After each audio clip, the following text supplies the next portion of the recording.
오늘은 은혜의 선물을 따라라는 제목으로 말씀 전하겠습니다. 흔히 직장 생활을 밥벌이다라고 이야기를 합니다. 그래서 밥벌이 몇 년 차다. 어떤 예능 프로그램 보니까 그렇게 표현을 하더라고요. 이 노동을 오직 돈 버는 도구처럼만 여기는 것 같아 좀 안타깝습니다. 또 이제 이 직업을 밥벌이라고 하는 것이 좀 요즘의 세태다라고도 생각할 수 있겠습니다. 근데 또 그 말을 뒤집어서 생각하면 밥 먹는 것만 문제가 없으면 일은 안 하고 싶다. 이제 그런 생각도 있겠죠. 그래서 이런 부분을 파이어족이라고 합니다. 은퇴 후에 필요한 최소한의 금액만 생활비에만 모아두면 조기 은퇴도 불사하겠다. 30이 됐든 40이 됐든 이제 나중에 뭐 내가 먹고 살 정도만 좀 준비가 되면 그런 호구지책만 마련이 되면 언제든지 은퇴하겠다. 이제 그런 사람도 있습니다. 예전에 한 프로그램을 보니까요, 대기업에 다니다가 30대 중반에 어떤 사람이 은퇴를 했습니다. 4억 원을 가지고 있더라고요. 이 4억 원을 이제 종잣돈으로 해서 좀 분산 투자를 하는 거예요. 뭐 주식에도 하고 어디도 하고 분산 투자를 해서 또 아르바이트도 약간 하면서 스트레스 안 받을 정도에, 그러면서 이제 최소한의 생활비를 마련하고, 아마 자녀는 또 없었던 것 같습니다. 그래 부부가 이제 생활을 하는데 제주도에서 월세로 그렇게 사는 거예요. 어디에 구애받지 않고 이제 자기 생활을 즐깁니다. 근데 제가 이제 그 프로그램을 보면 좀 충격을 받았는 게 뭐냐 하면, 그렇게 탈출하듯이 나와가지고 제주도에서 월세로 살면서 무엇을 하느냐? 반려견하고 산책하는 게 하루 일과의 메인이더라고요. 보니까 아니 그거 하려고 이거 지금 모든 자기가 그동안 공부하고 애쓰고 했던 모든 걸 다 포기하고 그냥 반려견하고 산책하는 게 인생의 목적은 아니잖아요. 어쨌든 이 파이어족들도 일하는 거는 밥벌이일 뿐이다, 좀 폄하하는 입장입니다. 또 이거하고 완전히 다른 경우도 있겠죠. 아무리 돈이 많아도 나는 일을 하겠다, 일은 되게 중요하다라고 생각하는 사람도 있습니다. 어떤 사람이 큰 금액의 복권에 당첨이 됐는데 수백억입니다. 근데 직장 생활을 계속 하는 거예요. 당첨금으로는 자신과 또 가족들에게 꼭 필요한 거 몇 가지만 사고 나머지는 거의 다 기부를 하고 계속 직장을 다니는 것을 본 적이 있습니다. 그 사람에게 있어서 직장은 밥벌이가 아니라 일하는 것 자체가 자기에게 어떤 소명이고 가치가 있고 의미가 있습니다. 자, 이건 다 다른 사람들 얘기죠. 자, 이제 그렇다면 여러분에게 한번 묻겠습니다. 만약 여러분이 100억짜리 로또에 당첨이 됐다면, 벌써 얼굴이 확 펴니다 지금. 여러분은 일을 계속 할 것입니까? 아니면 그만둘 겁니까? 자, 안 들은 걸로 할게요. 그냥 마음속으로만 생각하세요. 아니 목사님 그걸 말씀이라고 하십니까? 제 자신에게도 한번 물어봤어요. 조 목사, 너는 만약 100억짜리 로또를 사본 적이 없어서 모르겠어요. 하여튼 생기면 목회를 계속 할 거냐? 상상하는 동안 좀 즐거웠습니다. 일단 10억은 11조 내고 감사원금도 한 10억 하고 뭐 이런저런 뭐 건축원금이나 또 좀 많이 하고 또 뭐 미랄복지재단, 뭐 교회 자립개발은 기부도 하고 또 어머님 용돈도 드리고 또 뭐 대출이나 이런 거 좀 정리도 하고 뭐 하여튼 쓰면은 금방 또 다 쓸 것 같아요. 그래서 제 생각에는 저는 목회는 계속 할 것 같아요. 아니, 돈 쓰는 거는 그냥 통장에서 빠져나가는 거지 내가 뭐 직접 막 하는 건 아니잖아요. 하나님이 내게 주신 사명과 또 이때까지 어떤 스토리와 이 모든 걸 가지고 목회를 한다는 것은, 이게 목회라는 것 자체가 단순한 밥벌이가 아니지 않습니까? 하나님이 부여해 주신 자리, 그런 의미가 있는 거죠. 오늘 말씀을 보면 사도 바울이 등장을 합니다. 그는 지금 로마의 감옥에서 에베소 교회인들 향해서 편지를 씁니다. 그동안 바울은 이방인을 위해서 복음을 전하는 사도로서 굉장히 수고를 많이 했습니다. 근데 여러분 그 결과는 어떻게 됐습니까?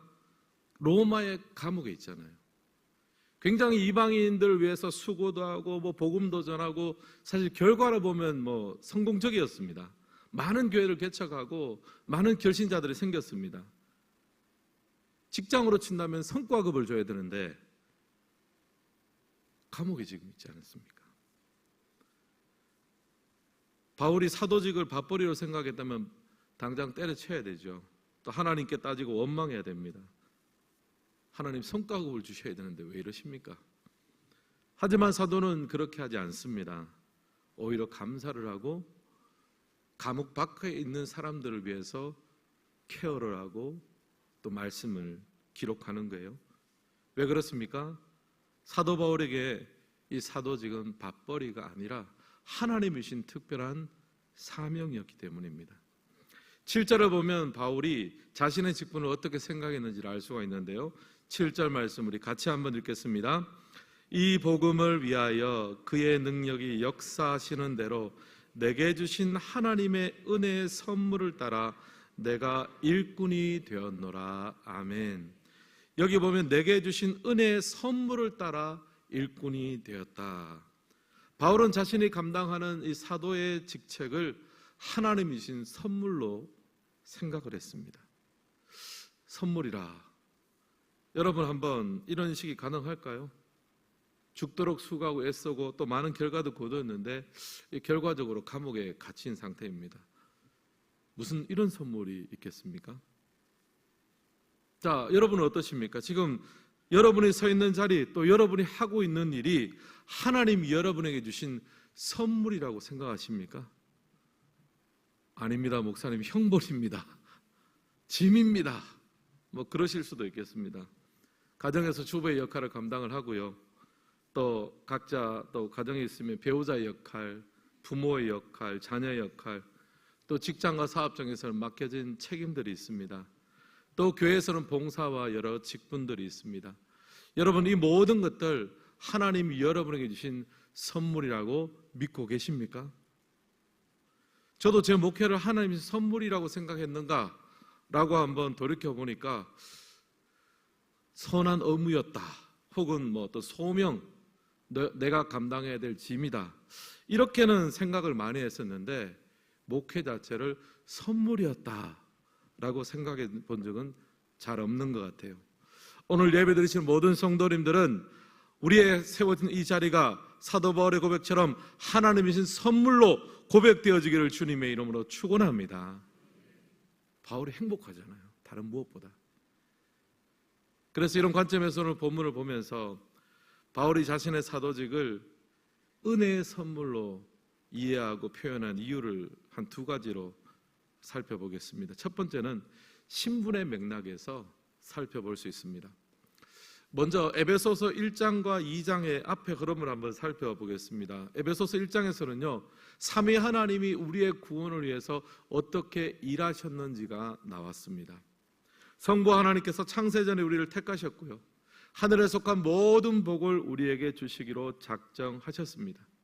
또 성자 예수님께서 십자가를 지셔서 또 성령 하나님께서 그 구원을 우리 삶 속에 인쳐주셨습니다. 그 모든 것들을 보면서 바울이 기도하기 시작합니다. 하나님, 이 에베소 교인들이 자신의 삶에 닥쳐오는 어려움과 힘겨움들이 있지만 세상과 환경을 알기 전에 이 삼위 하나님의 우리의 삶을 향한 일하심을 알게 하여 주시옵소서. 1장의 내용입니다. 이것이 2장에서는요, 이 하나님의 구원 사역이 특별히 예수님을 통해서 우리에게 어떻게 전달되었는지가 나옵니다. 그리스도인은 하나님께서 새롭게 창조한 새로운 인류입니다. 우리는 그리스도와 함께 죽었고 그리스도와 함께 살았고 또 그리스도와 함께 하늘에 앉히심을 받았습니다. 선한 이름의 지으심은 받은 자입니다. 이런 정체성을 가지는 것이 바로 그리스도인이죠.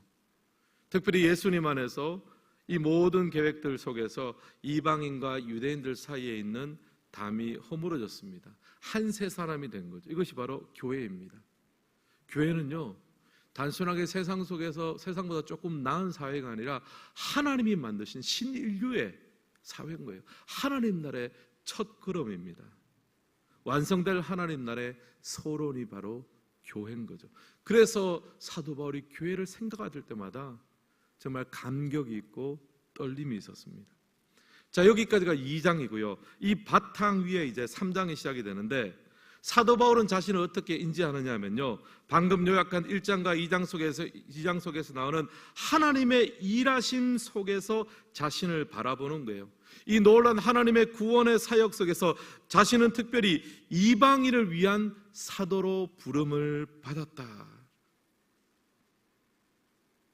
나는 창세전부터 시작된 하나님의 계획 중에 특별히 이방인의 사도로 이 자리에 서 있음을 기억을 하는 거예요. 그러니까 여러분, 사도 바울의 사역 속에는요, 자부심이 있었습니다. 밥벌이가 아니었습니다. 나는 하나님이 창세전부터 계획하신 그 모든 구원 프로젝트에 있어서 한 부분을 맡고 있는 사람으로서 나는 이방인들에게 이 놀라운 복음을 전하는 사람이다. 이 인식이 있으니까요, 사도의 직분은 바울에게 영광이었고 선물이었습니다. 이게 너무너무 컸던 거죠. 그리고 이런 마음을 가지고 있으니까요, 사도 바울은 자신의 삶에 여러 가지 적용을 합니다. 그 중에 하나가 1절에 나오는데 우리 같이 한번 읽겠습니다. 이러므로 그리스도 예수의 일로 너희 이방인을 위하여 갇힌 자 된 나 바울이 말하거니와. 바울은 이방인을 위해 갇힌 자 된 나 바울이라고 합니다. 영어로 보니까 그리스도 예수의 포로다라고 나옵니다. The prisoner of Christ Jesus. 원래 지금 사도 바울은 누구의 포로입니까? 로마 황제의 포로죠. 근데 자신을 로마 황제의 포로라고 말하지 않습니다. 나는 그리스도의 포로입니다. 왜냐하면 예수님 때문에 그 자리에 있는 거잖아요. 여러분, 우리는 어떤 일이 생기면요, 또 원망스러운 일이 생기거나 일이 잘 풀리지 않으면 누군가를 탓합니다. 상황을 탓합니다. 가정에서는 남편 때문에, 또 아내 때문에, 또 자녀 때문에, 또 어떤 사건이면 그 일만 일어나지 않았어도. 근데 사도 바울은요, 그 모든 것들이 자신의 삶에 다 믹스가 되어 있지만 이렇게 고백합니다. 나는 그리스도의 포로다는 거예요. 나는 어떤 사람이 나를 가둔 것이 아니고 어떤 환경이 나를 억압하는 것이 아니라 이 모든 것은 내가 그리스도의 포로가 되고 그리스도의 대사가 돼서 주님께서 나에게 허락하신 그 구원사의 역할을 감당하기 위해서 나는 포로가 되어진 것이 아니라 나는 포로의 자리에 섰다라고 고백을 하고 있습니다. 신분의 맥락에서 자신을 바라보는 것이죠. 여러분, 이런 의미에 생각하면요, 이 청복교회가 70년 전에 세워진 것도요, 그냥 우연히 70년 전에 누군가가 세운 것이 아닙니다. 창세전부터 시작된 하나님의 그 구원의 프로젝트가 또 예수 그리스도의 그 구속의 사역으로 말미암아 새롭게 시작된 한 새로운 인류 교회 공동체가 초대교회부터 시작되어져서 연연하게 그렇게 흘러오면서 70년 전 이 한국 땅 익산 지역에 청복교회가 세워진 줄을 믿습니다. 그리스도의 교회예요. 청복교회이기 전에 그냥 있는 그 맥락을 보는 것이 아니라 전체 흐름 속에서 맥락을 보는 거죠. 청복교회 직분자는요, 그리스도의 직분자입니다. 저는 청복교회 목사이기 전에 예수 그리스도께서 세우신 목사입니다. 여러분, 그런 신분의 맥락에서 여러분 자신들을 바라보는 은혜가 있기를 주님의 이름으로 축원합니다. 여러분, 그저 던져진 인생이 아니라 주님이 보내신 인생이에요. 현실을 둘러보면 로마 황제처럼 우리를 억누르고 힘들게 만드는 그런 사랑과 상황과 여러 가지 부분이 있겠지만 여러분, 사도 바울처럼 믿음으로 고백하시길 바랍니다. 나는 예수 그리스도의 포로로 이 자리에 있다는 것을 고백할 수 있기를 주님의 이름으로 축복합니다. 여러분이 이 자리에 서기까지 삼위 하나님의 일하심이 있었습니다. 많은 선지자와 사도들의 수고 헌신 속에서, 많은 믿음의 선배들의 기도 속에서 우리의 이 자리가 있습니다. 이 자리 자체가 선물입니다. 우리는 그것을 준비하지 않았지만 많은 믿음의 선조들과 하나님과 또 믿음의 그 선진들이 이 자리를 만들기 위해서 수고하고 있었습니다. 우리의 이 자리가 하나님 허락하신 은혜의 선물임을 고백할 수 있기를 주님의 이름으로 축원합니다. 옆 사람과 인사하겠습니다. 은혜의 선물입니다. 함부로 살면 안 되는 거죠. 돈 좀 생긴다고 막 그만두고 그러는 게 아니에요. 왜냐하면은 그냥 우리가 사는 7, 80년, 90년, 100년의 그 삶으로 끝이라면 그럴 수도 있지만 창세전 하나님의 프로젝트 속에 그 구원의 계획 속에 우리의 이 자리가 있는 거거든요. 우리는 그리스도의 포로들입니다. 여러분 이 자부심을 가지셔야 돼요. 두 번째 우리가 살펴볼 맥락은요, 능력의 맥락입니다. 7절 우리 같이 한번 읽겠습니다. 시작. 이 복음을 위하여 그의 능력이 역사하시는 대로 내게 주신 하나님의 은혜의 선물을 따라 내가 일꾼이 되었노라. 아멘. 은혜의 선물을 따라, 이제 하나님 은혜의 선물을 주셨죠. 그 직분들을 주시고 일을 주셨습니다. 그러면 내가 무엇이 됩니까? 일꾼이 되는 겁니다. 우리가 은혜를 받으면 그것으로 끝이 아닙니다. 은혜를 받으면요 반드시 손과 발로 나오는 거죠. 수고와 봉사와 헌신으로 이어집니다. 일꾼이 되는 거예요. 일꾼이 돼서 어떤 일을 하게 됩니다. 그때 필요한 것이 무엇입니까? 능력이 필요한 거죠. 능력. 근데 우리의 그 능력은 누구의 능력입니까? 오늘 그때 본문의 말씀에 보면 그의 능력이 역사하는 대로라고 했습니다. 하나님의 능력인 거죠. 하나님의 능력이 역사하는 대로 이 일들을 감당을 하는 거예요. 여러분 이 사실을 먼저 기억해야 합니다. 내 능력이 아니라 하나님의 능력이에요. 하나님의 능력이 내 안에서 역사하고 있습니다. 이것을 먼저 알아야 우리가 어떤 일을 감당할 수가 있습니다. 여러분 구약성경에 보면 모세가 홍해를 가릅니다. 건너고 이제 건너게 되죠.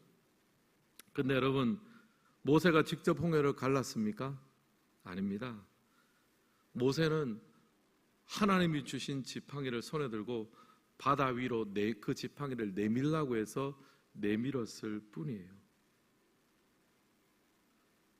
모세가 직접 홍해를 가는 것이 아닙니다. 모세는 지팡이를 들고 바다 쪽을 향해서 내민 것이 전부입니다. 모세의 능력은요 지팡이를 드는 능력이에요. 그게 다예요. 홍해를 가르는 능력은 하나님의 능력이 되는 줄 믿습니다. 여러분 우리가 착각하는 것이 어떤 일을 하고 직분을 하고 뭘 한다고 할 때 우리가 막 홍해를 갈라야 되는 줄 알아요. 착각하지 마십시오. 모세의 능력이 뭐냐 하면은 지팡이를 드는 능력이 답니다. 지팡이는 모세가 들고 홍해는 하나님이 가르시는 거예요. 근데 우리가 자꾸 이것을 잊어버리면요 자꾸 내가 하는 것 같아요. 속상하고 답답하고 안 되면은 또 조금 되면은 막 교만하고. 홍해를 가르는 것은 우리의 영역이 아니지 않습니까? 사랑하는 성도 여러분, 우리 모든 하나님을 믿는 백성들의 필요한 능력은요 지팡이를 드는 능력이면 충분합니다. 이 정도 능력은 누구나 있습니다. 여러분 그때 모세의 나이가 80입니다. 여든이 된 노인이 드는 지팡이는 능력의 상징이 아닙니다. 약함의 상징입니다. 그러나 사람이 약할 때 하나님이 강하시지 않습니까? 사랑하는 성도 여러분, 하나님께서 우리를 사용하시고 하나님의 그 능력이 우리의 삶 가운데 부어진다면요 우리가 홍해를 가를 능력을 받는 것이 아니에요. 홍해를 가르시는 하나님을 신뢰하며 순종하는 것이 참된 능력이 되는 줄 믿습니다. 여러분 이런 의미에 생각하면요 성도의 진짜 능력은 순종의 능력이에요. 순종의 능력은 하나님이 누구에게나 주셨습니다. 어려운 것이 아닙니다. 지팡이를 하나 드는 능력이면 하나님 우리를 통해서 일하시는 거죠. 이제 이번 주일도 지난부터 3월부터는 신앙 강좌와 또 훈련과 다락방과 모든 것이 개강을 시작을 합니다. 우리가 그런 훈련을 받고 또 어떤 신앙 강좌를 하고 또 다락방 모임을 가지고 이 모든 것 하는 것이 여러분 하나님이 우리에게 허락하신 자리에서 지팡이를 들으라고 할 때 들 수 있는 능력을 기르는 거예요. 거기서 엄청나게 뻥튀기가 돼서 우리가 힘을 가지고 세상을 뒤집어 놓는 것이 아닙니다. 세상은 하나님이 뒤집으시고, 하나님이 세상을 뒤집으려고 하실 때 네 앞에 있는 지팡이를 들라라고 말씀하실 때 순종함으로 그 지팡이를 들 수 있는 사람, 바로 그 한 사람을 통해서 일하게 되는 줄 믿습니다. 근데 이것도 훈련이 필요해요. 왜냐하면 안 믿겨지거든요. 이거 해봐야 무슨 소용이 있냐 생각합니다.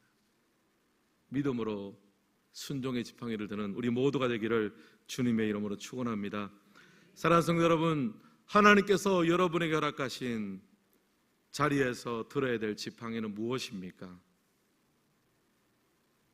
저는 목사로서 이제 다음 주부터 성장반도 시작하고 제자 훈련도 하고, 그렇게 성장반은 13주, 제자 훈련은 또 30주, 그렇게 하는 게 얼마나 뒤집어지겠냐 모르겠지만, 그러나 저는 순종함으로 지팡이를 들 거예요. 그 한 사람 한 사람을 바꾸셔서 하나님 나라의 일꾼으로 사용하시는 분은 하나님이십니다. 저는 기대함으로 순종의 지팡이를 들은 거예요. 또 이번 주 돌아오는 주에 또 말씀을 전하지 않습니까? 설교 한 번에, 예배 한 번에 사람이 변하냐, 세상이 변하느냐. 그러나 저는 제가 들어야 될 설교의 지팡이를 들은 거죠. 사용하시는 분은 하나님이십니다. 하나님께서 여러분에게 허락하신 자리에서 여러분이 들어야 될 순종의 지팡이는 무엇입니까? 그 작은 순종을 감당할 때 오늘 우리의 자리는 하나님의 능력이 흘러가는 자리가 될 줄을 믿습니다. 홍해가 갈라지는 능력의 자리가 될 줄을 믿습니다. 이 하나님의 능력이라는 관점에서 볼 때 여러분, 우리의 순종과 우리의 자리는요, 선물인 거죠. 하나님이 사용하신 선물입니다. 옆 사람과 이렇게 인사하겠습니다. 지팡이를 듭시다. 무슨 지팡이를 들지는 스스로 생각하십시오. 지팡이는 소소한 것입니다. 작은 것입니다. 다락방부도 참여하시고, 또 속회 모임에 혹시 어려운 지체들이 있으면 전화 한 통 하시고, 그게 작은 지팡이 드는 거 아닙니까? 또 새벽을 깨우시고, 1년에 한 명 내가 정말 하나님 앞에 품고 한 영혼을 구원하겠다고 결단하는 것, 그 작은 지팡이를 들 때 우리의 삶에 하나님이 허락하시는 홍해가 갈라지는, 또 우리의 자리가 하나님이 허락하시는 은혜의 선물임을 얻게 될 줄을 믿습니다. 오늘 말씀을 마무리하겠습니다. 여러분, 하나님께서 우리에게 주신 자리는요, 단순한 밥벌이가 아닙니다. 하나님이 주신 은혜의 선물입니다. 신분의 맥락에서 자신을 보십시오. 우리는 그리스도의 포로입니다. 하나님의 면만한 구원의 역사가 오늘 우리의 삶 가운데 흐르고 있습니다. 그리고 내 안에 하나님의 능력이 일하고 있습니다. 우리가 할 수 있는 것은 지팡이를 드는 것에 불과하지만, 그 지팡이를 통해서 홍해를 가르시는 분은 하나님이십니다. 이 사실을 알고 믿는 자에게 오늘 우리의 자리는요, 선물이에요. 능력의 선물이며 은혜의 선물입니다. 그 선물을 누리며 포장을 뜯으며 하나님의 일하심을 경험하는 우리 모두가 되기를 주님의 이름으로 축원합니다. 이 시간